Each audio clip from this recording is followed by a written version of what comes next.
আজানের সময় আকাশের দিকে তাকিয়ে একটি দোয়া পড়েন, আপনার সব দোয়া কবুল হবে। আল্লাহর কসম করে বলছি, আল্লাহর কসম করে বলছি, পরীক্ষিত আমল এগুলো শেয়ার করে দিবা। তুমি আমল না করেও সওয়াব পাবা তোমার একটা শেয়ারে। এটি যদি শুনে অন্য কেউ আমল করে তুমি আর সওয়াব পেয়ে যাবা। আজানের সময় যখন আজান হয় তখন আমরা কথাবার্তা বলি, এগুলো অনুচিত। আপনি আজানের সময় আকাশের দিকে তাকিয়ে একটি দোয়া পড়বেন। এই দোয়াটি আমরা অনেকেই পারি। এখন বলবেন হুজুর কমন পড়ে গেছে দোয়া। আমরা অনেকেই আল্লাহ তাআলার কাছে এটা ওটা চাই, কিন্তু সঠিকভাবে চাইতে জানি না। সঠিকভাবে কোনো ব্যক্তি যদি চায় আমার আল্লাহ তাকে দয়া করবেন। আল্লাহ বলেন, বান্দা উদউনি আস্তাজিব লাকুম, আমার কাছে চাও আমি আল্লাহ সব দিয়ে দিব। সুবহানাল্লাহ।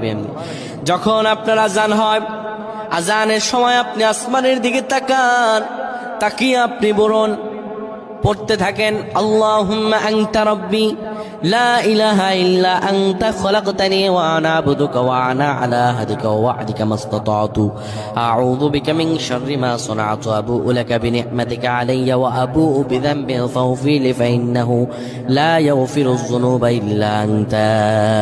এই সাইয়্যিদুল ইস্তিগফার আপনি পড়েন, ইনশাআল্লাহ আল্লাহ সব দোয়া কবুল করে আপনাকে কবুল আর মঞ্জুর করে নেবেন। পড়েন আল্লাহু আকবার।